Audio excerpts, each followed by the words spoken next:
¿Tienen sus notas? Vamos en esta tarde a continuar con esa serie que he estado hablando, que comencé hace 2 semanas. Esta es la tercera de la oración y los sacramentos. Es el tema de esta mañana.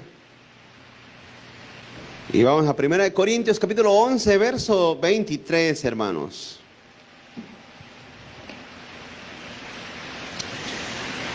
Gloria a Dios.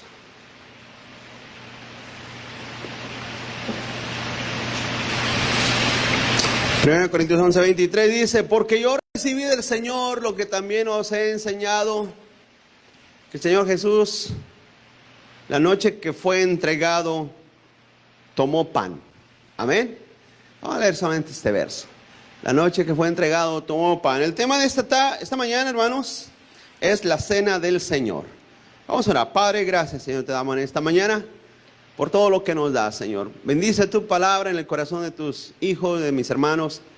Y, Señor, que tu gracia y tu amor, Señor, sea con ellos, Padre. Te pido en el nombre de Cristo, Señor, nos ayudes y nos des fuerza, Señor, para continuar adelante, Señor, a pesar de todas las circunstancias, las situaciones. Señor, te pido en el nombre de Cristo Jesús, Padre, que nos des aliento, Señor, para predicar tu palabra, Señor, a tiempo y fuera de tiempo, Señor. En una manera u otra, hacerlo, mi Dios, en el nombre de Cristo. Amén y amén, Padre. Gloria al Señor. Toma ese asiento, hermanos.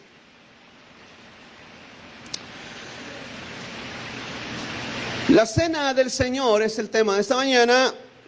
Y esta, hermano, la cena del Señor, la Santa Cena, como algunos le conocen, o la última cena, ¿verdad? Fue instituida. Y quiero que me escuche eso. Instituida. Instituida significa que fue establecida como un mandato, un patrón. Fue establecida como algo que debe de ser y debe de mantenerse en continuidad. Es como el congregarse, es como el orar, es como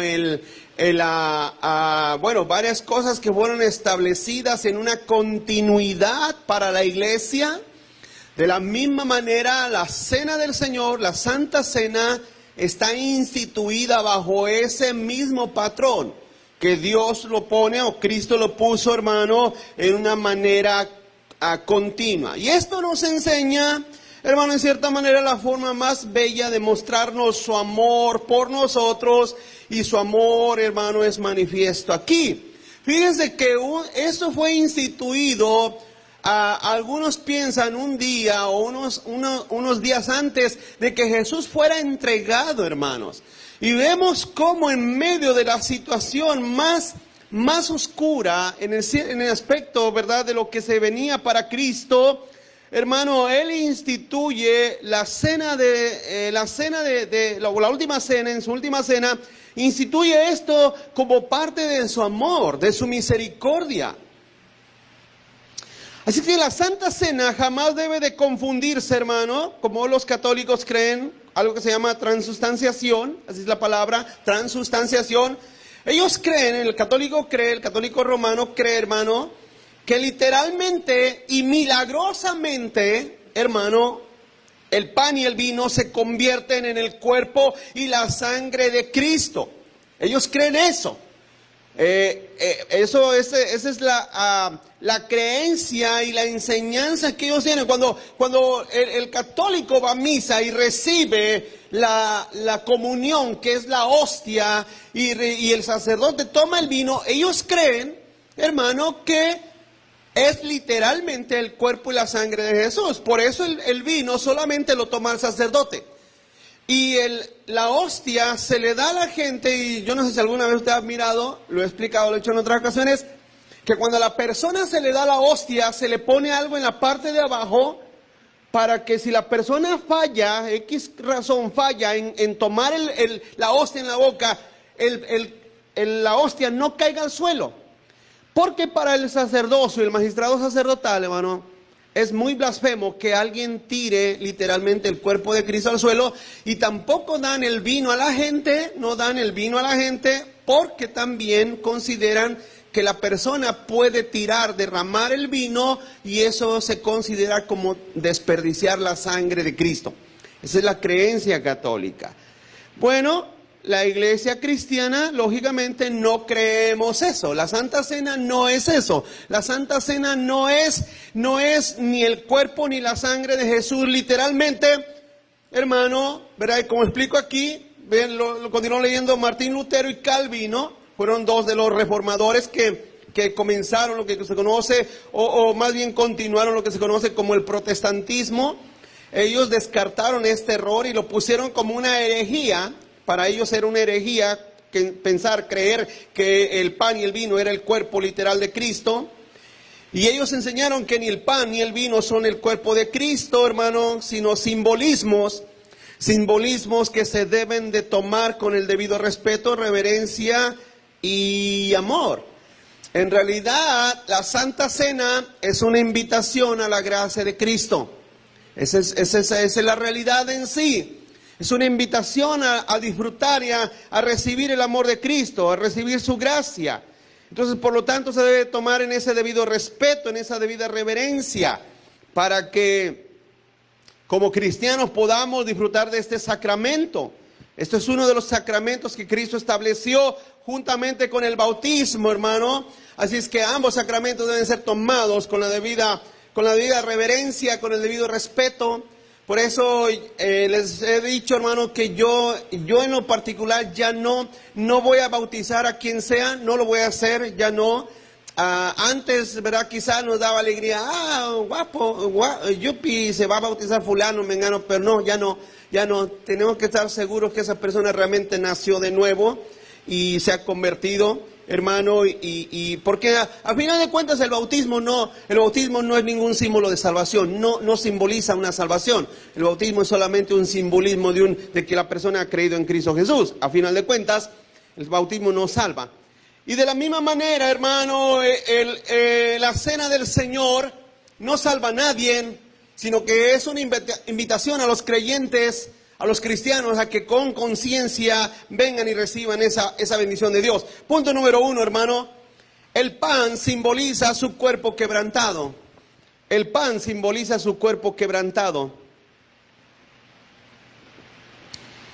Pablo dice que esta ordenanza la tomó por Cristo mismo, dando a entender que Jesús mismo instituyó este sacramento, hermano. Se lo dio esta ordenanza a los discípulos, a los apóstoles. Ahora solamente Pablo lo registra. Quizás cuando Pedro lo hacía no está registrado, cuando Juan lo hacía no está registrado, pero por seguridad ellos también celebraban la Santa Cena del Señor, ¿verdad? Entonces vemos cómo, hermano, este pan es un simbolismo. Es un simbolismo. Cuando usted toma el pedazo de pan y lo come, usted está, hermano, en realidad simbolizando que está tomando el cuerpo de Cristo. Continuó. La Santa Cena, hermano, es un mandato. La Santa Cena es un mandato, es una ordenanza. Como dice ahí en el verso 23, porque yo recibí del Señor lo que también os he enseñado, que el Señor Jesús, la noche que fue entregado, tomó pan. Y vuelvo a decir, es un mandato, hermano, a reconocer y a nosotros comprender qué significativa es, hermano, esta celebración y esta ordenanza para nuestras vidas y nuestras personas. Vuelvo a decir, hermano, la misma noche que Jesús fue traicionado, ¿verdad? Fue entregado, en esa noche Él mostró su amor por nosotros. Pero eso es, como dicen algunos teólogos, es la belleza de Cristo. El cuerpo de Cristo, continúa adelante, el cuerpo de Jesús fue quebrantado por nosotros. Si su cuerpo fue quebrantado por nosotros, dice el verso 24, y habiendo dado gracias, lo partió y dijo, tomad, comed, esto es mi cuerpo que por vosotros es partido, hacer esto en memoria de mí. Así es que Jesús fue quebrantado por nosotros, por ti. Hace más de 2000 años Él no te conocía, bueno, tú no lo conocías, Él sí te conocía, pero tú no lo conocías, no sabías de Él.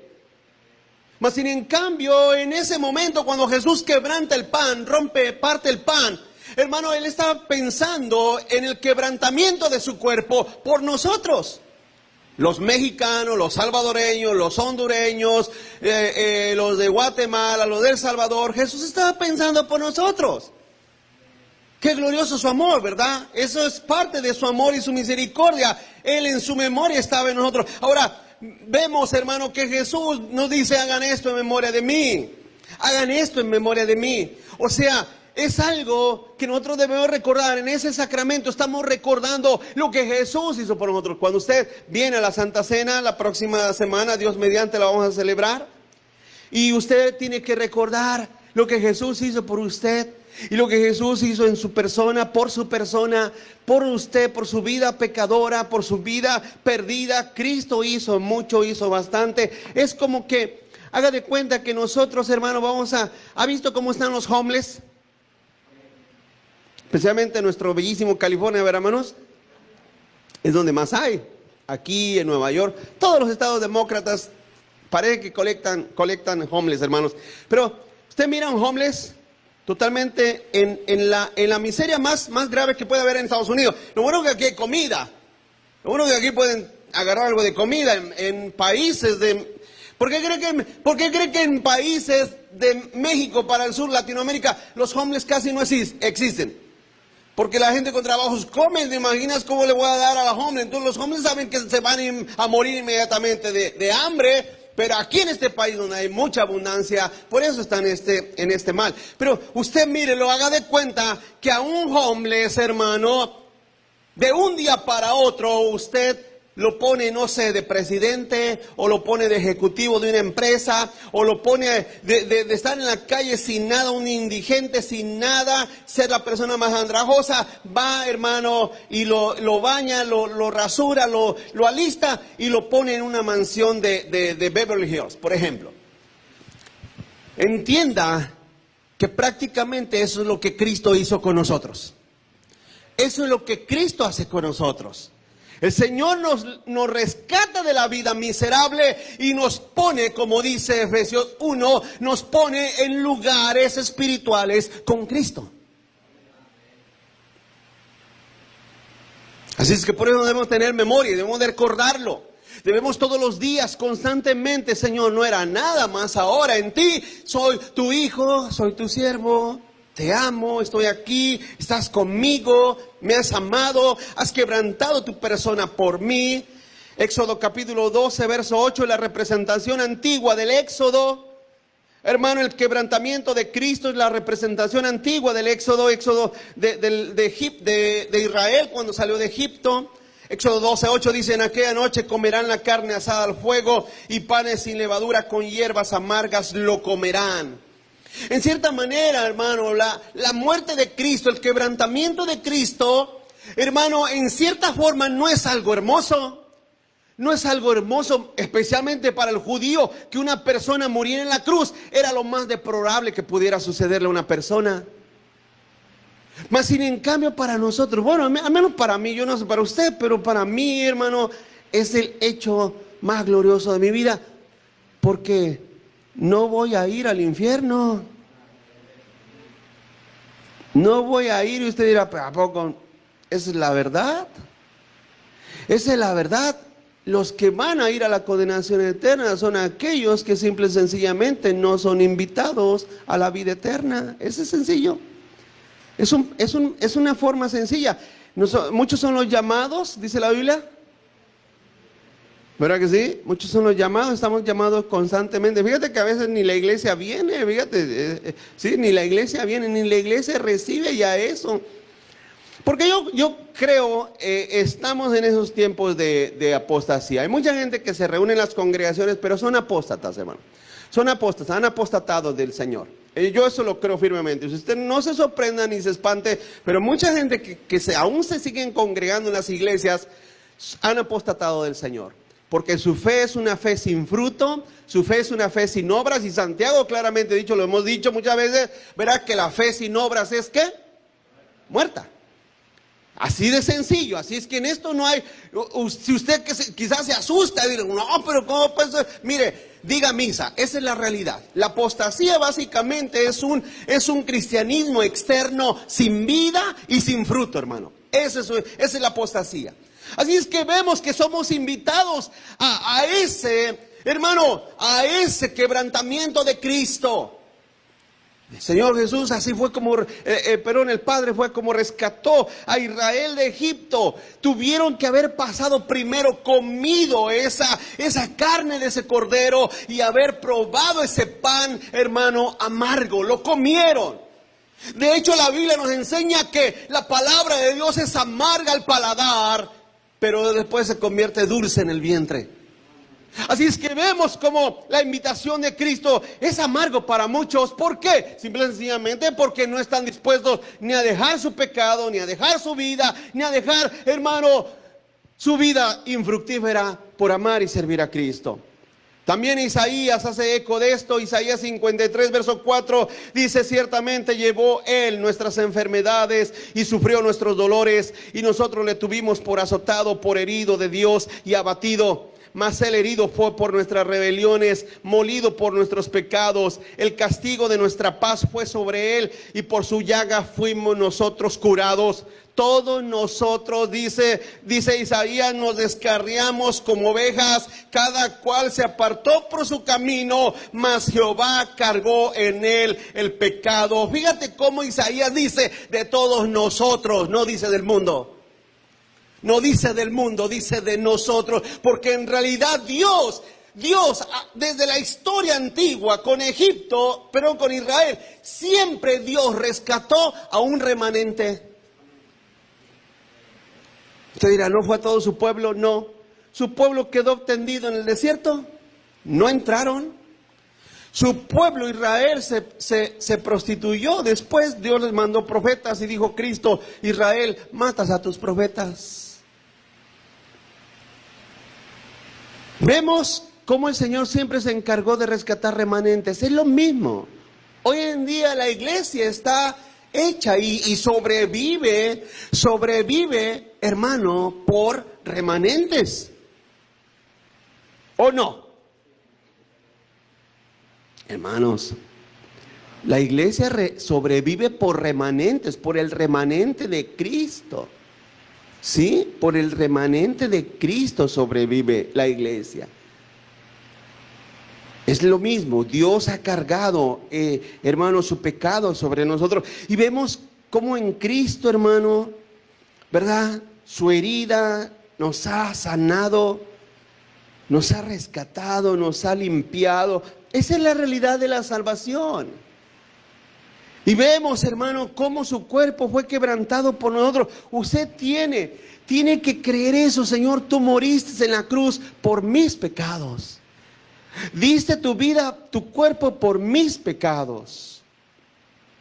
Fíjese cómo dice ahí en el verso 5 de Isaías. El verso 5 dice: mas Él herido fue por nuestras rebeliones, molido por nuestros pecados. El castigo de nuestra paz fue sobre Él, y por su llaga fuimos nosotros curados. Esta expresión no se refiere a enfermedades físicas. Porque hay gente que dice: no, es que Cristo murió por mis enfermedades. Eso no es correcto. Los cristianos también se enferman. Y también mueren de enfermedades. Hay cristianos que mueren de cáncer, de leucemia. Mueren de enfermedades, hermano. Mueren de ataques al corazón. Cristo no murió por tus enfermedades. Cristo murió por la muerte que nos causa el pecado, hermanos. Punto número 2, hermano. Ya vimos qué representa primero. Ya vimos en primer lugar qué representa el pan. En segundo lugar, qué representa el vino. El vino representa el derramamiento de su sangre. El derramamiento de su sangre. Cristo derramó su sangre. La sangre del cordero, hermano, era la que limpiaba, la que purificaba. Dios puso en la sangre la forma y manera de expiación por el pecado del hombre.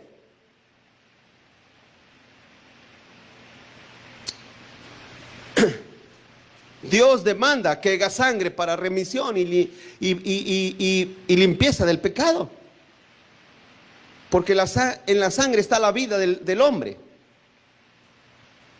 La vida está en la sangre. Así es que Cristo derramó su sangre para limpiarnos, ¿sí?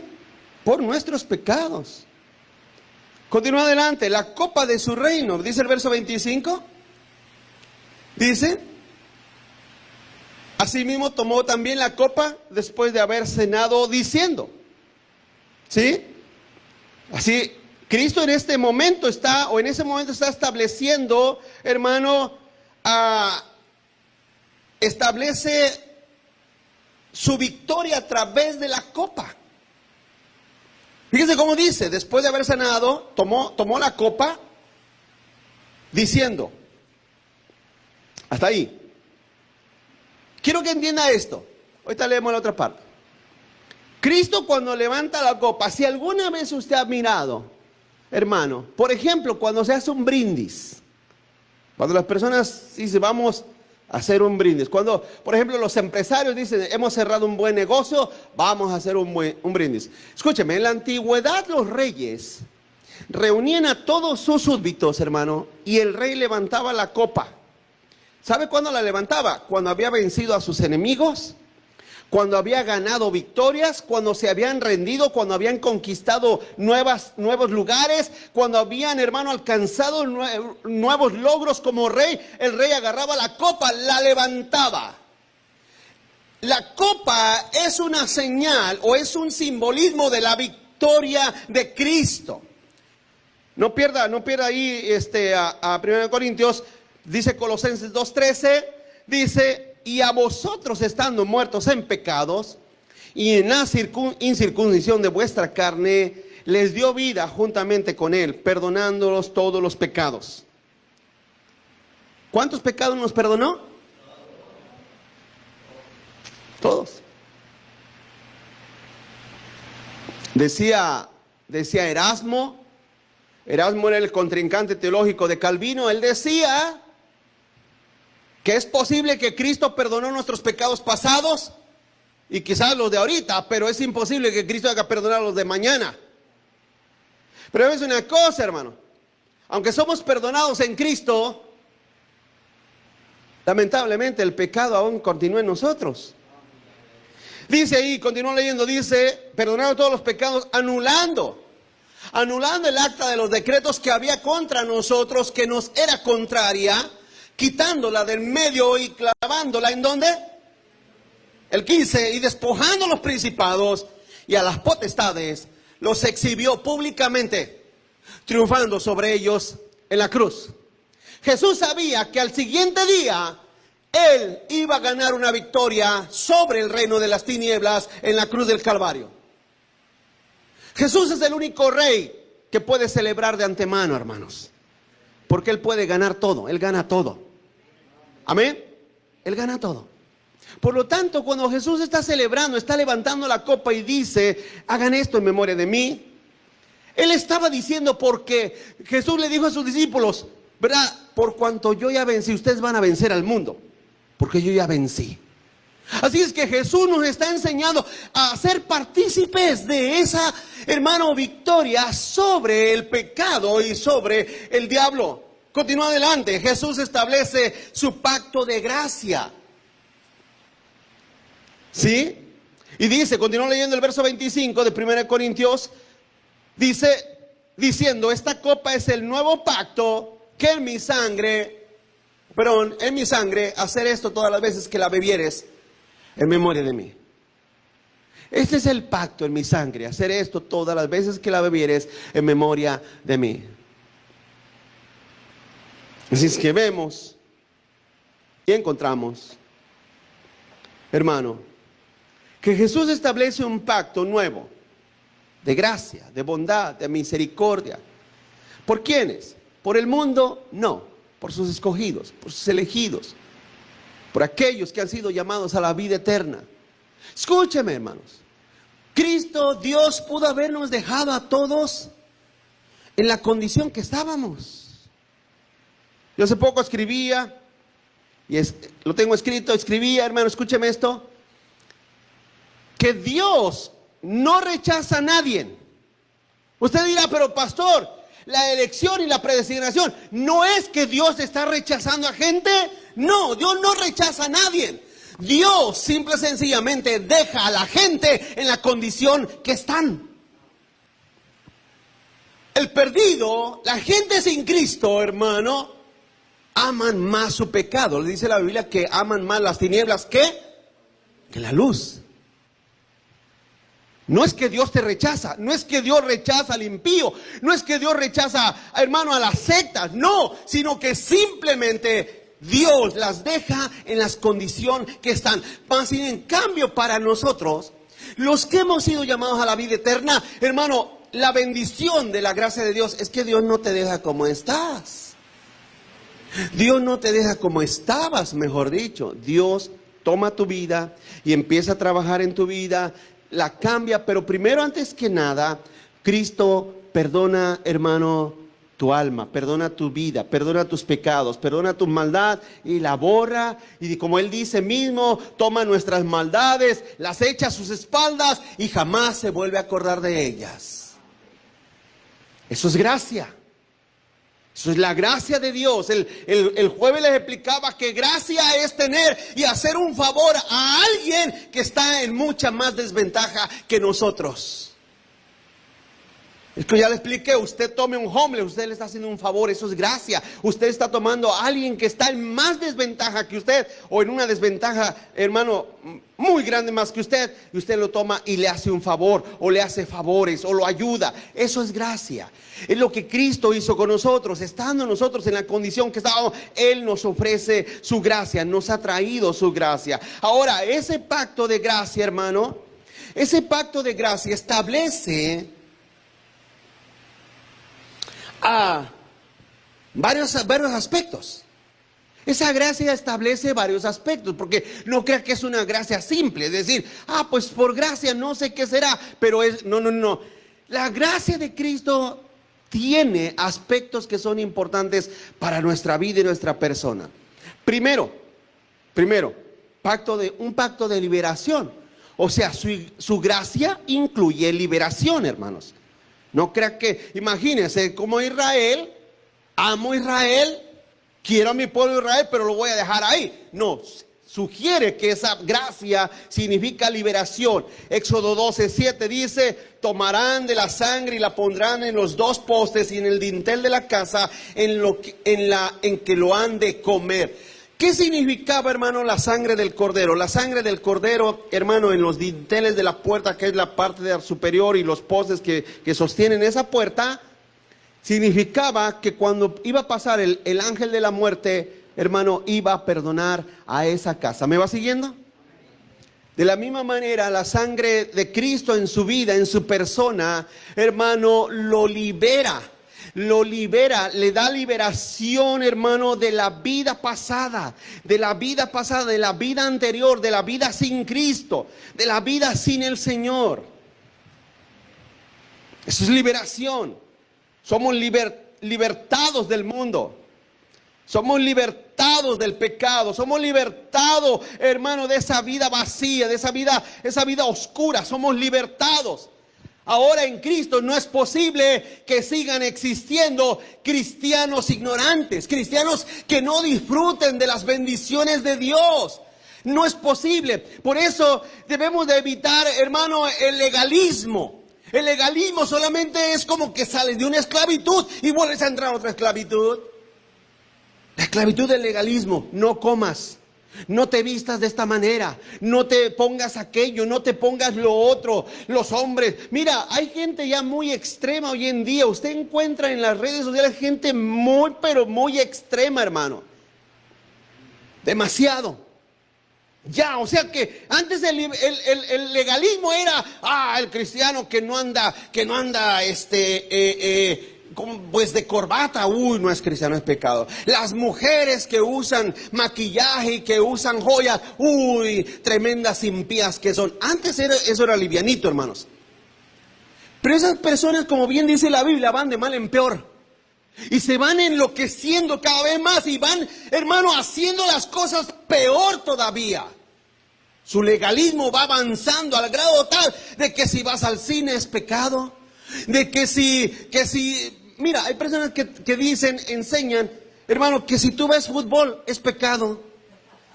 Bueno, es pecado mientras no vengas a la iglesia por el fútbol, amén, hermanos. Que eso ya está seria la situación. Pero hay gente que se mete en cosas que nada tienen que ver con la vida en Cristo. Entonces, el Señor los libera de un mundo perdido para venir a caer una iglesia llena de legalismos que los esclavizan más. No. A libertad nos ha llamado el Señor. Cuando dicen amén, hermanos. Y por eso Dios ha puesto la conciencia en cada uno de nosotros. Mire, sobre la vestimenta. Así, nada más, un tema así sencillo, sobre la vestimenta. Hay iglesias que dicen que la mujer no debe usar pantalón. Hoy estaba la otra vez escuchando unos rabacucos, esos que están bien zafados. Dicen, no. Dices, el hombre, usted mira que usan hombres con el pantalón, pues, usted sabe que tienen que usar el pantalón así grandote, según ellos, porque si lo usas en tu... eso es del diablo, decía ese loco. Sobre la vestimenta. ¿Qué efecto puede tener la vestimenta sobre tu alma? Es la pregunta. Ahora, escúcheme esto. ¿Acaso Dios no nos ha puesto una conciencia en nosotros, hermanos? ¿Cómo están aquí? Guíese por su conciencia, mi amado hermano, hermana. Guíese por su conciencia. Es todo lo que le digo. La conciencia en la mujer le da a entender cuando se está poniendo algo inadecuado. La conciencia en el hombre le da a entender cuando está usando algo inadecuado. ¿Sí o no? Porque es cierto, y especialmente los princesos, hermanos, los cristianos princesos, usan unos pantalones, bueno, más entubados que las mujeres. No sé cómo se los meten, yo creo que brincan y caen adentro, no sé cómo se los ponen. Pero el hombre y la mujer, hay una conciencia en nosotros que nos dice, ¿sabes qué? Eso está mal. ¿O no? Hermanos, entonces, ¿para qué le damos que vístase así? No. Tu conciencia, la conciencia del hombre y la mujer, eso es todo. Pero la liberación, la libertad que el Señor nos llama es de esa vida pecaminosa a una vida también en Cristo en libertad. En libertad de disfrutar el amor de Dios. Segundo, pacto de purificación. El pacto de gracia también incluye un pacto de purificación. Isaías 53, verso 10 dice, con todo eso Jehová quiso quebrantarlo, sujetándolo a padecimiento. Cuando haya puesto su vida en expiación por el pecado, verá linaje, vivirá por largos días, y la voluntad de Jehová será en su mano prosperada. Verá el fruto de la aflicción de su alma y quedará satisfecho. Fíjate, por su conocimiento justificará mi siervo justo. ¿A cuántos? Hermanos, no me van siguiendo, ¿verdad? A muchos. Y llevará la iniquidad de ellos. Por tanto, yo le daré parte con los grandes y con los fuertes. Repartirá despojos por cuanto derramó su vida hasta la muerte y fue contado con los pecadores, habiendo él llevado el pecado de ¿cuántos? Y orado por los transgresores. Así es que la gracia incluye, hermano, una purificación. Dios purificó a su pueblo y Dios purifica a su iglesia. El Señor purifica a su iglesia. Mire, a veces la gente dice, me recuerdo mucho cuando iba a la iglesia donde conocí a mi esposa, había una frase, era una iglesia, y toda la fecha es una iglesia de esos legalistas, no sé, pero dice, no es que la iglesia está fría. ¿Por qué no vas a la iglesia? No, es que está bien fría la iglesia. Debes decir una cosa, la frialdad está en el corazón de la persona. No está en la iglesia, está en la frialdad de tu vida personal, de tu vida íntima, de tu ser íntimo, que vives allá en tu casa, como vives allá donde andas, allá está la frialdad, todo eso lo que enfría, todo, hermano, todo tu entorno, no está en la iglesia. No está en la iglesia. El problema es que la gente piensa que la iglesia tiene que hacer mucho espectáculo para animarme. ¿O no, hermanos? Porque, aunque usted no lo crea, hay gente, por ejemplo, que escucha la música cristiana, no sé, y escuchan a Hillsong, escuchan a Juan Carlos Alvarado con sus grandes bandas, escuchan a Marcos Witt, escuchan a Adrián Romero con sus músicos profesionales. Y entonces la gente quiere llegar a la iglesia y quiere que se oiga igual. No, pues es que no se oye, pues me bajé del carro una música celestial y llego y pues no se oye igual. Es que la gente piensa que tenemos que hacer las cosas para entretenerlos. Pobres de sus almas, hermanos. Pobres de sus almas. Una persona que piensa, no es que el pastor le falta unción, ¿a poco no? ¿Sí o no? ¿Sí o no? Lo que primero que dice, no, es que al pastor le falta unción. No, lo que te hace falta es convertirte. Cuando te conviertas, la palabra de Dios te será de bendición. Pero están acostumbrados que ven al pastor gritar, saltar, hacer circo, maroma y teatro, hermanos. Y no, es que al pastor le falta unción. Lo que sea. El Señor va purificando a su pueblo a través de su palabra, de su amor, de toda su gracia va purificando a su pueblo. Tercero, un pacto de justificación, Romanos 5:9. Un pacto de justificación. Romanos 5:9 dice, pues mucho más estando ya justificados en su sangre, por él seremos salvos de la ira. Hermanos, Cristo, cuando nos invita a tomar la copa, el vino, o en este caso el jugo de uva, nosotros lo tomamos porque sabemos, entendemos, comprendemos que hemos sido, hermanos, justificados. Por eso la Biblia dice ahí mismo, en ese mismo capítulo dice que ninguna condenación hay para los que están en Cristo. Porque hemos sido justificados. Cuarto, un pacto de perdón. Pacto de perdón. Su gracia incluye perdón. Efesios 1:7 dice, en quien tenemos redención por su sangre, el perdón de pecados, según las riquezas de su gracia. Amén. ¿Cuántos creen, hermano, que Dios es rico? Pero vuelvo a decir, nunca nos imaginemos que Dios es rico en riquezas monetarias. Porque hay gente que dice, no, es que mi Padre Celestial es rico. Y piensan que Dios que el Wells Fargo pertenece a Dios. Hay gente que piensa que las visas pertenecen a Dios. Mi Padre Celestial es rico. Es que piensa la gente que Dios es, cuando Él habla de riqueza se refiere Dios a monetario. No. En otras palabras, porque Dios no ocupa eso. Dios es rico en gracia, en misericordia. Así es que si algo le quieres pedir a Él, no le pidas dinero porque no te va a dar dinero.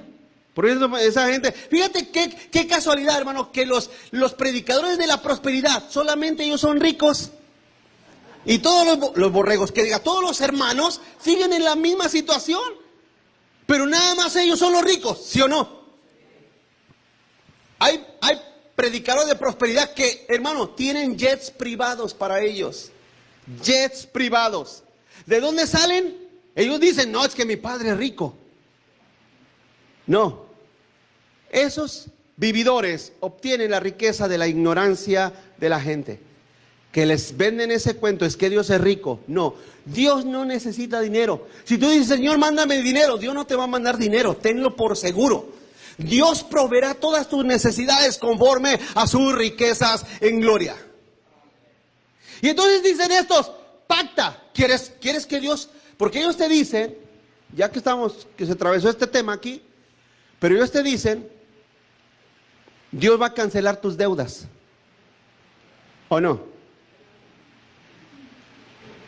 Y después de que pactas $1,000, $2,000, $3,000, $5,000, al otro día vas y ves la tarjeta y está en la misma, hermanos. Al contrario, está peor porque ahora perdiste $1,000 más. Ellos siempre te hacen promesas de que Dios te va a dar algo si tú traes dinero. Mentiras. Cuando la Biblia siempre se refiere a la riqueza de Dios, a las riquezas de Dios, a la abundancia de Dios. Es cierto que dice uno de los salmos que Dios es el dueño del oro y de la plata. Pero está hablando en el sentido de que todo en realidad pertenece a Dios. Pero en realidad Dios es rico en misericordia. Y déjeme decir una cosa, ¿qué es lo que necesita el humano? ¿Dinero o gracia? Gracia. Misericordia. Así es que en Cristo tenemos perdón. Ese es su pacto. Quinto, un pacto de paz eterna. Colosenses 1:20. Colosenses 1:20 dice, y por medio de él reconciliar consigo todas las cosas, así las que están en la tierra como las que están en los cielos, haciendo la paz mediante la sangre de su cruz. Así es que cuando Cristo derrama su sangre, Él está estableciendo un pacto de gracia. Pero no un pacto de gracia, de perdón, de justificación, de purificación, hermano, a gente imperfecta. Es algo que a mí no me toca juzgarlo, hermanos. Mi labor es decirles, ¿saben qué? Aliviánense. Sean agradecidos con Dios. Amen a Dios. Amén. Esa es mi labor. Ahora usted dirá, pero pastor, yo lo he oído decir que hay unos que no son salvos. Claro, porque sus obras son de personas no salvas. Sí, sus obras son de personas no salvas. ¿Para qué le vamos a llamar a las cosas de otra manera? Hay personas que sus obras, sus conductas son de personas no salvas. Pero en sí, Dios ha salvado, Cristo ha justificado, hermano, ha limpiado, ha purificado a personas imperfectas. Pero que estamos dentro del redil de Dios. Que estamos dentro del redil de Cristo. Un comentarista dijo, nosotros ahora comemos el pan y bebemos la copa no para recordar el mar rojo y el éxodo, sino para recordar la cruz y recordarnos de nuestro Salvador. Así es que cuando usted, hermano, viene a este sacramento, que es una orden, volviendo a Egipto, cuando Israel estaba en Egipto. Escuche, póngame atención, hermano. ¿Qué hubiera pasado si judíos desobedientes no hubieran puesto la sangre en el dintel? ¿Qué hubiera pasado? ¿Cuántos están aquí? Al menos en ese momento, hubieran sus primogénitos muertos. Pero después, Dios los hubiera dejado por desobediencia. Escúcheme, póngame atención en esto. ¿Por qué la iglesia desobedece cuando es llamada al sacramento de la Santa Cena? ¿Por qué? ¿Cómo se atreven? Qué lástima que no estén todos aquí. Qué lástima que no estén todos aquí. Yo espero que de una manera u otra lleguen. Pero cuando son invitados a la Santa Cena, ¿cómo se atreven a menospreciar, hermano, el llamamiento de Cristo? ¿Cómo? ¿En qué forma? ¿En qué sentido? ¿Por qué? Algunos dicen, no, es que quizás, en una ocasión, verá, el hermano comentaba y decía, es que quizás andan en pecado. Quizás anden mal. Quizás su conciencia es un aguijón tan fuerte que dicen, no voy a ir a la Santa Cena porque no ando mal. Quizás. Pero yo en realidad creo que una persona que desobedece al llamamiento de la Santa Cena está cometiendo una falta y un pecado muy grave contra su Señor.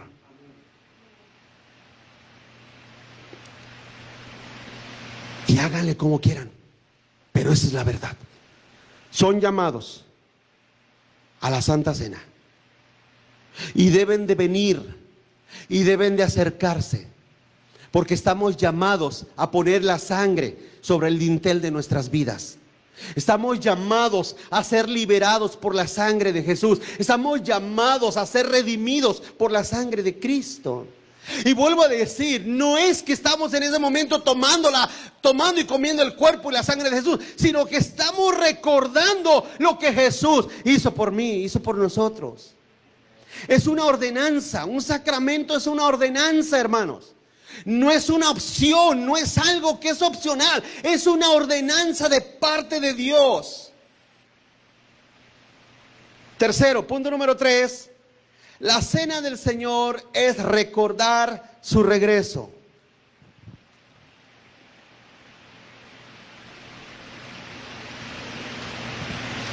La cena del Señor es recordar su regreso. Y cuando hablamos de recordar, no es acordarte, ¿verdad? No es decir, ya hoy me acordé que hay la Santa Cena. No, no, no, no, no, no, no. Por ejemplo, la Biblia nos enseña que, por ejemplo, David decía, bienaventurado el hombre que medita en la ley de día y de noche. ¿Qué significa meditar en la ley de Dios día y noche? ¿Que estamos día y noche en la Biblia? Meditar es que en tu corazón, en tu pensamiento está, hermano, lo que Cristo hizo por ti, lo que Dios ha hecho por ti. Nosotros recordamos constantemente lo que el Señor hizo por nosotros y somos invitados a la Santa Cena para, hermano, conmemorar en una forma de consagración a nuestro Dios lo que Él hizo por nosotros. Continúa adelante. Recordar lo que fuimos y lo que ahora somos en Cristo. Como le explicaba hace un rato lo del homeless. Recordar lo que fuimos y lo que ahora somos en Cristo, hermanos.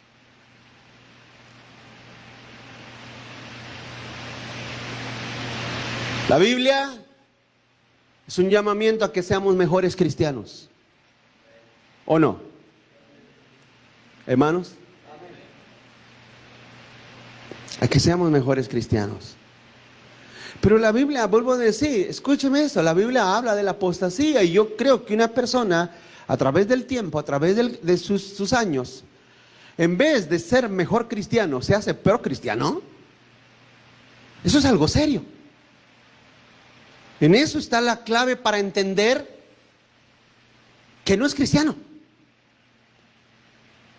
¿O no, hermanos? Dios nos llama, porque dice, por ejemplo, también Efesios 1, que el Señor nos ha llamado para que seamos semejantes a la imagen de Cristo. Pero, cuando somos llamados, hermano, a la Santa Cena, es para reforzar, reafirmar, para yo reforzar todo en recordatorio de lo que Cristo hizo por mí. Entonces eso es un impulso para yo ser mejor cristiano, una persona más cercana a Dios, no más lejana, no más lejos, no más lejos. Me acerco más, no me alejo más. Sí, la apostasía es precisamente eso, el alejarse más, el ir en sentido contrario del llamamiento de Dios. Santiago dice, acercaos a mí y yo me acercaré a vosotros. El verso 26 de 1 Corintios dice, así pues las veces que comieses este pan y bebieres esta copa, la muerte del Señor anuncian hasta que Él venga. Hermanos, cuando la iglesia nació, en Hechos capítulo 2, los cristianos, bueno, un poco anterior, ¿qué hicieron los apóstoles cuando vinieron a apresar a Cristo? ¿Qué hicieron? Huyeron. Cuando la iglesia nació, en Hechos 2, la iglesia empezó a tener el poder de Dios. Y crecieron a tal grado, espiritualmente crecieron a tal grado, que estuvieron miles de cristianos a dar su vida por Cristo Jesús. Amén, hermanos.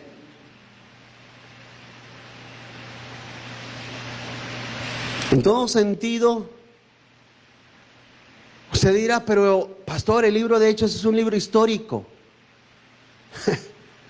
Es un libro histórico de ejemplo de que la iglesia debe de mejorar, debe de avanzar, debe de crecer. Y yo me pregunto muchas veces, ¿qué le hace falta a la iglesia de hoy en día? ¿Qué les hace falta a ustedes? ¿Qué les hace falta a ustedes? ¿Qué hace falta a ustedes? A mí no me importan las otras iglesias, no quiero hablar de ellos, pero yo hablo como pastor de esta iglesia. ¿Qué le hace falta a esta iglesia?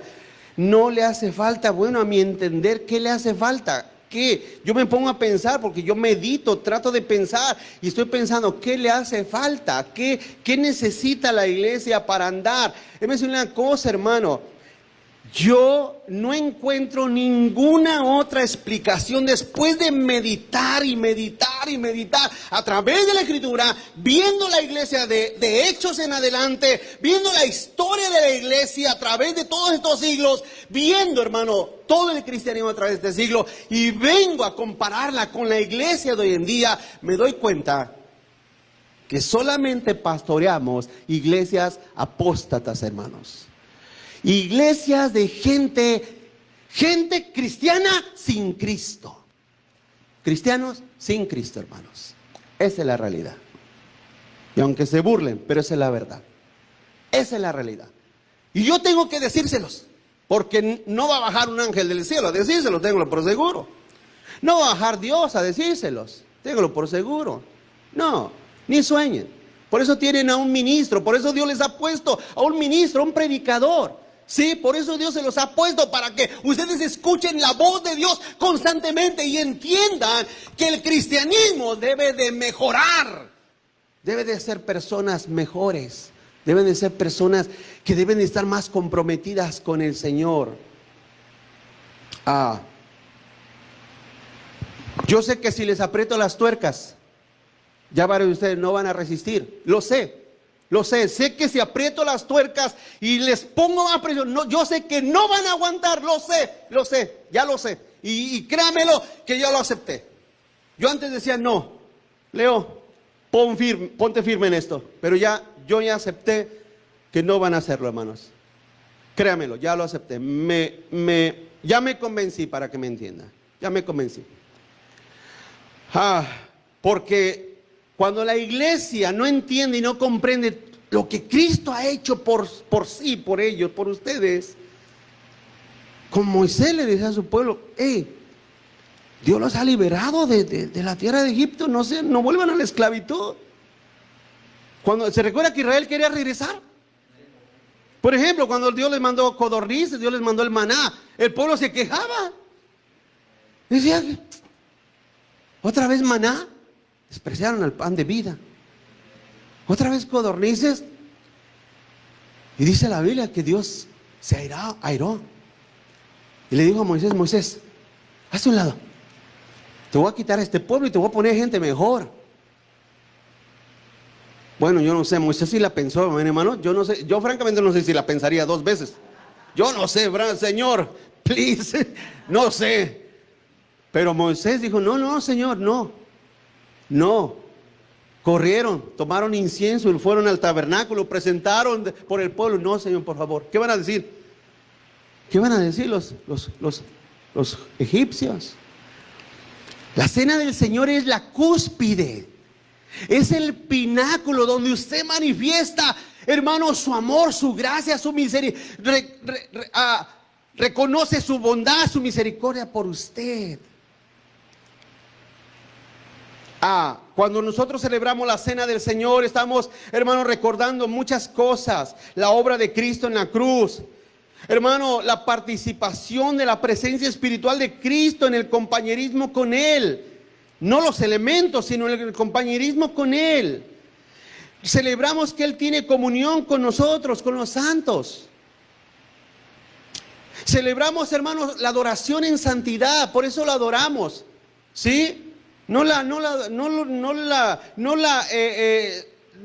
en tanto así un canto, sino la adoración que nace del corazón en gratificación en gratitud por su amor.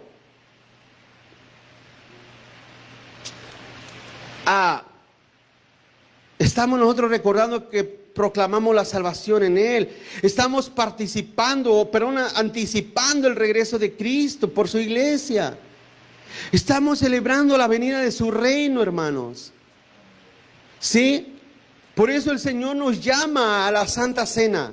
Por eso la Santa Cena es un sacramento, eso es la cúspide, le vuelvo a decir, es el momento, es como cuando un matrimonio, dos personas se unen, hermano, en ese momento cumplen la unión eterna de esa pareja.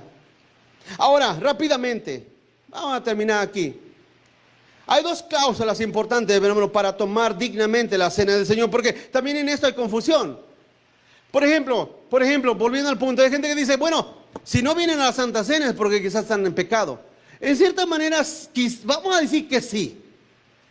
Vamos a decir que sí. Hay gente que no viene a la Santa Cena porque están mal, espiritualmente están mal y saben la seriedad que significa la Santa Cena. Y dicen, no, yo no quiero ir porque no quiero tomarla indignamente. Ahora, si su conciencia le dice que la estás tomando indignamente y que puedes pensar que al acercarte a la Santa Cena te puedes morir aquí entre nosotros, y tú dices, no quiero acercarme, pues esa es tu conciencia, amén, es tu conciencia. Claramente te lo digo, es tu conciencia, tú y el Señor. Pero escúchame esto. ¿Qué significa tomar la cena del Señor indignamente? Primero, no abusar de ella. ¿Qué significa abusar de la Santa Cena? Vamos ahí a 1 Corintios 11, verso 17. Recuérdense que los corintios, hermano, era una iglesia muy peculiar, ¿verdad? Era una iglesia, como dijeran hoy en día, tremendilla, hermanos. Eran tremendilla. Haga de cuenta la iglesia de Corintio, haga de cuenta los pentecostales de hoy en día, pero con más convertidos. O sea, llenos de dones, de talentos, de sueños, de visiones, de lenguas y de trabalenguas, pero eran sumamente mundanos y carnales, hermanos. Haz de cuenta en parte esa comparación. Porque yo sí creo que hay muchos carismáticos que son hermanos en Cristo. Yo sí lo creo. Los presbiterianos, ellos se ponen a todos en un cosa, todos son una secta y son una bola de impíos. No. Hay gente carismática que son hermanos en Cristo. Muchos no, pero muchos sí. Dice 1 Corintios 11, 17, dice, pero al anunciarles esto que sigue, no los alabo, porque no se congregan para lo mejor. Fíjate, hermanos. O sea, si usted me acusa y dice, no, pues el pastor nos está tirando. Pablo, mira, yo entonces digo que si Pablo viniera a predicar, les tiraré a peor, hermanos. Dice, sino que se congregan para lo peor. Como las iglesias que están llenas de chismes, ¿verdad? Nada más que se congregan a chismear, ¿verdad? Y a comerse unos a otros. Dijera, el 18 dice, pues en primer lugar, cuando se reúnen como iglesia, oigo que hay entre vosotros divisiones y en parte lo creo. Pablo, en parte lo creo. El 19, porque es necesario que entre vosotros haya disensiones, o sea, divisiones, para que se hagan manifiestos entre vosotros los que son aprobados. ¿Cómo la ves, hermanos? Así es que los que no son de Cristo, hermano, entiéndanlo, acéptenlo. Yo a veces cuando ustedes, yo alguno que otro lo he rectificado. Cuando dice, no, el hermano fulano, espérate, no es hermano, él nada más visita a la iglesia, ellos nada más vienen de visita, no son hermanos. Ah, sí, cierto, fulano de tal. Es la realidad, es la verdad, porque sus acciones, su bruto, su vida no son vida convertida, pero tenemos esa tendencia porque pues estamos acostumbrados, el hermano, la hermana, los hermanos, estamos acostumbrados. Pero en realidad hay personas que el título de hermano no les queda porque no son hermanos. ¿Sí? Los hermanos en Cristo son la familia en Cristo. Es más, los hermanos en Cristo son los que hacen la voluntad de Dios, ¿o no? Ok, dice, es necesario que haya entre vosotros divisiones, dice el verso 19, verá, para que se vean los que son aprobados. El 20, cuando pues se reúnen vosotros, esto no es a comer la cena del Señor, porque al comer cada uno se adelanta a tomar su propia cena, y uno tiene hambre y otro se embriaga. Pues, ¿qué? ¿No tenéis casas en que coman o beban? ¿O menosprecian la iglesia de Dios y avergüenzan a los que no tienen nada? ¿Qué os diré? ¿Os alabaré? En esto no los alabo. Hermanos, mire, la iglesia de Corintio había perdido el rumbo en cuanto a la cena del Señor. Algunos historiadores y algunos eruditos piensan que la iglesia al principio celebraba la cena del Señor, hermano, diario. Diario era celebrar la cena del Señor, diario. Ahora, ellos, como dice Juan, Juan el apóstol, ellos celebraban la cena del Señor juntamente, hermano, con las reuniones ágapes. En otras palabras, no solamente tenían la cena del Señor, el partimiento del pan y el beber el vino, sino que también hacían comidas. Y lógicamente en aquel tiempo, hermano, en las fiestas de la iglesia primitiva, ellos no tomaban agua. Nosotros cuando nos reunimos traemos agua, soda, refrescos, ponche, ¿verdad que sí? Ellos no. Ellos, la única bebida saludable para la iglesia primitiva era vino. Y entonces ellos cuando se reunían, pues llegaban, hermano, disculpen la expresión, pero llegaban a tragar. Esa es la expresión. O sea, venían pensando qué comer. Qué tremendo. Pensaban nada más en comida, para que me entienda. Y entonces, como pensaban nada más en comida, porque de hecho la Biblia dice que hay algunos que tienen el vientre como su Dios. Esas personas llegaban a la cena del Señor y en cierta manera las cenas las hacían como estilo potluck. ¿Sí?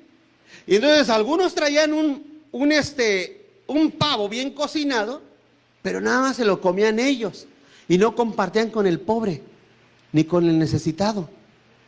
Y los que traían langostas, bueno, no sé si comían langostas, pero los que traían langostas traían nada más para ellos. Y el mejor vino se lo tomaban ellos. Y algunos de ellos ya llegaban borrachos a la iglesia, hermanos. Llegaban tomados, llegaban entonados y decían, ¿de cuál va a haber ahora? ¿Sí me explico? Esa era la mentalidad de los corintios. Por eso les digo que se parece mucho a estos brothers de hoy. Y entonces llegaban a la mesa del Señor y hacían un desastre, hermanos. Tomados en glotonerías. Por eso la Biblia condenaba en ese tiempo las glotonerías, porque nada más pensaban en comer y a ver qué hacían, qué bebían, ese era su pensamiento. Y entonces arrasaban con todo a tal grado que la cena del Señor para ellos era más una comedera que una celebración solemne. Eso era abusar de la cena del Señor, hermanos. Ahora, por la gracia de Dios, nosotros no hacemos eso, ¿verdad? Hermanos, porque mucho tiene que ver mi seriedad. Mucho tiene que ver mi seriedad.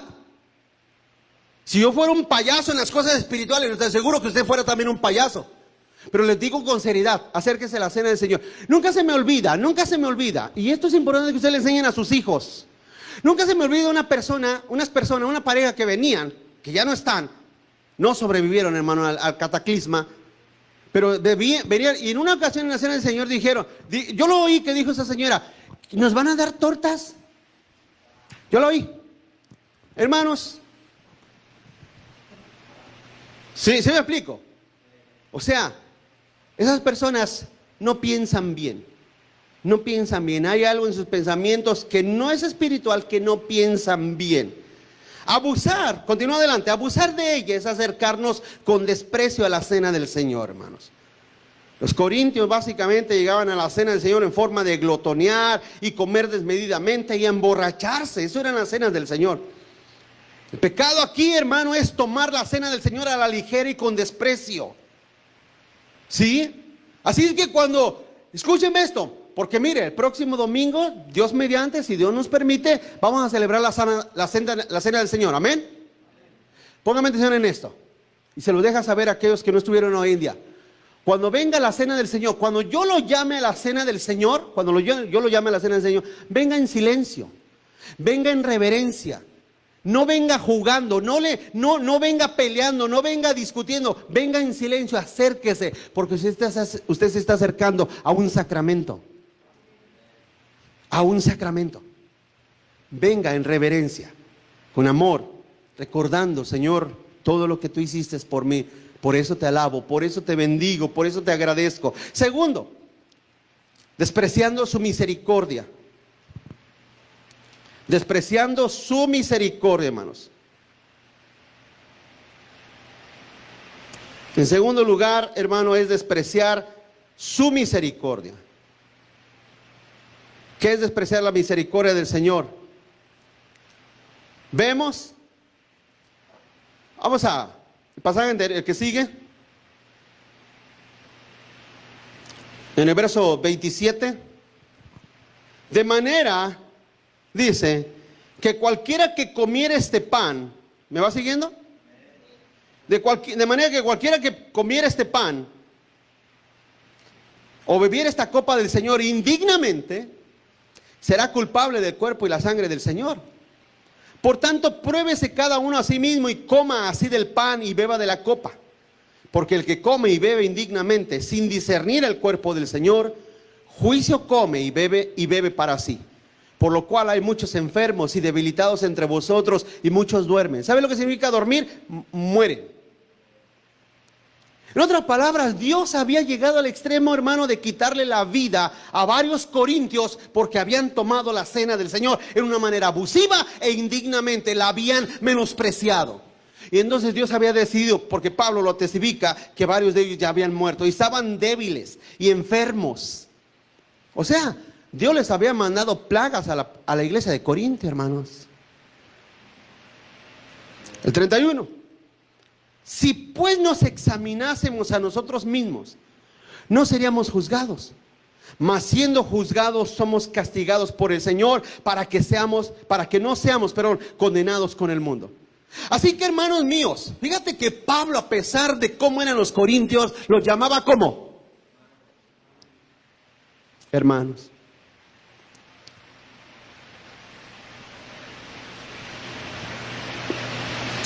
Y dice, cuando se reúnan a comer, espérense los unos a los otros. Si alguno tuviere hambre, ¿qué dice? La iglesia no es fonda, hermanos. La iglesia no es restaurante. Come en su casa, dice.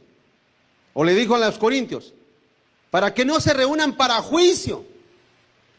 Y dice Pablo, las demás cosas las pondré en orden cuando yo fuere. En otra palabra, Pablo los puso a temblar, hermanos. ¿Saben qué? Voy a ir con ustedes. Y si les parecen duras mis palabras, espérense tantito, hermanos. Ahora usted dirá, pastor, ¿qué sucede? ¿Qué pasa? Mire, hermanos, hay gente de ustedes que ya no tienen remedio. Francamente no tienen remedio porque se les ha exhortado, se les ha dicho, se les ha explicado, hermano, la palabra de Dios. Hay gente que, ya se los dije, hace poco una persona me dijo, pastor, entréguelo a Satanás. Así me dijo, hermanos. Así me dijo, de verdad se lo digo, entréguelo a Satanás. Le dije, no, se lo voy a entregar a Dios, le va a ir peor. Voy a entregárselo al Señor. Señor, tú, ya se los he dicho, hermanos, ya, yo en lo personal no lidio ya en asuntos porque no hay manera ya. No hay forma. Si la palabra de Dios no te alumbra para que en tu corazón y en tu mente haya entendimiento, ya no hay manera.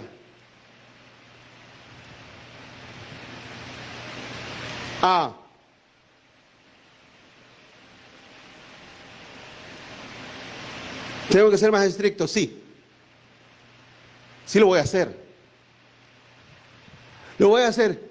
Antes que todas las cosas, tengo que poner varias cosas en orden, hermanos.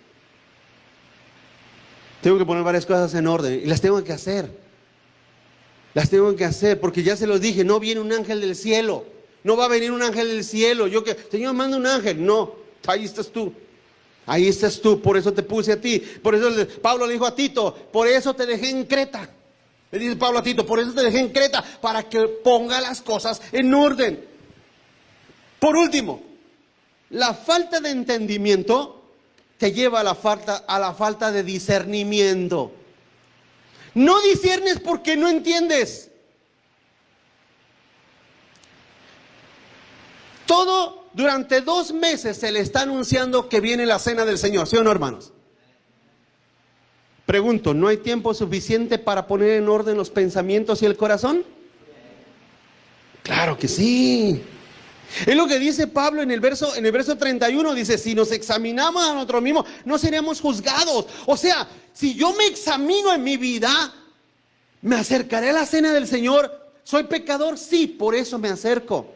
Les decía al principio, les decía hace un momento, hay gente que no se acerca porque su pecado quizá lo condena. No, yo no voy porque estoy mal. No, no, es al contrario. Acércate por cuanto estamos mal. Acércate, porque el acercarnos es acercarnos a su gracia, a su bondad, a su misericordia. Debe de ser la actitud de los cristianos, de los hijos de Dios.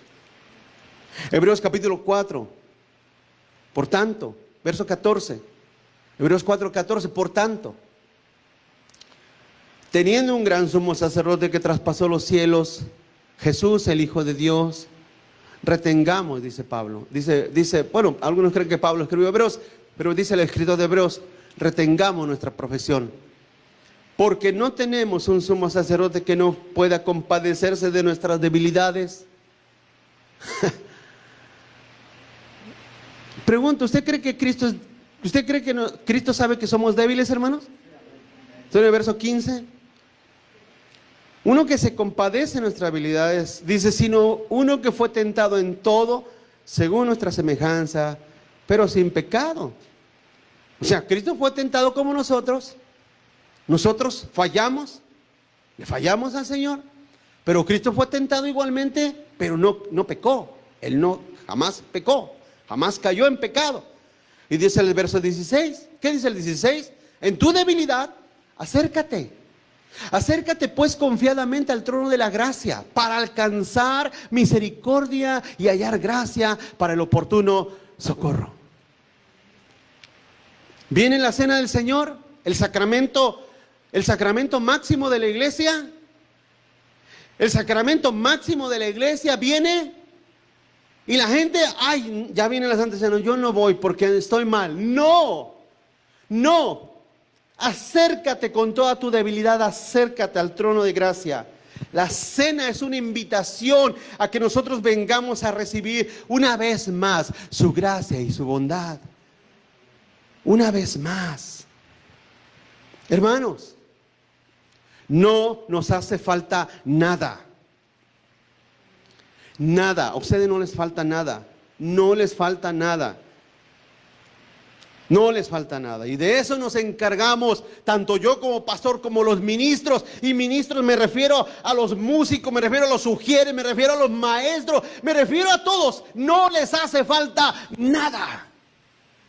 Tenemos maestros de escuela dominical, tenemos músicos, tenemos cantantes, adoradores, tenemos ujieres, tenemos maestros, tenemos todo. ¿O no? ¿Qué nos falta? Ya te dije, lo que te hace falta es convertirte. Eso es lo que hace falta. Que te conviertas de todo corazón. Que te rindas totalmente a Cristo.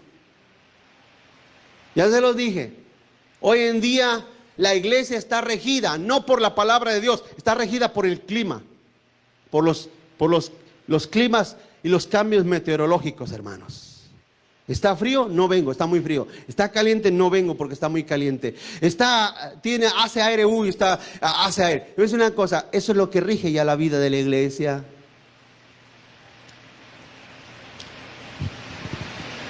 Pero misteriosamente, ya voy a terminar, amén, hermanos, ya para qué. Pero misteriosamente, para trabajar, ni el frío ni el calor nos detiene, ¿o sí? A ver, llamen a su patrón, ¿sabes qué? No voy a ir a trabajar, está muy caliente. ¿Vienes o ya no vengas? ¿O no, iglesia? Bueno, ahí les dejo esa de tarea, amén, hermanos. Concluimos. Da gracias por el cuerpo y la sangre de Cristo, que fue quebrantado y entregado por nosotros. Recuerda cada día que Jesús regresará por su iglesia, por su pueblo, por sus elegidos. Tenlo en mente y en tu corazón que Él volverá. Esa fue su promesa. Nunca tome la cena del Señor en forma indebida. Ten en tu corazón el día de la cena del Señor y con gozo, alegría, humillación y debilidad, acércate a Él. Que Él es tu único sumo sacerdote que puede interceder por ti. Acércate con confianza. Amén, hermanos. ¿Entendieron lo que significa tomar la cena indignamente? Es con desprecio, hermanos. Es con desprecio. Es con la cena. No, no, no, no, no. Tomar la cena indignamente no significa que la tomamos siendo pecadores. No, la tomamos porque somos pecadores. Escúcheme, la tomamos porque somos pecadores y porque en nosotros hay debilidad, y por cuanto soy débil, me acerco al que es fuerte, al que todo lo puede, al que me sostiene, al que extiende su gracia cada día a mi vida. Amén, hermanos. Vamos a orar. Póngase de pie conmigo. Vamos a orar.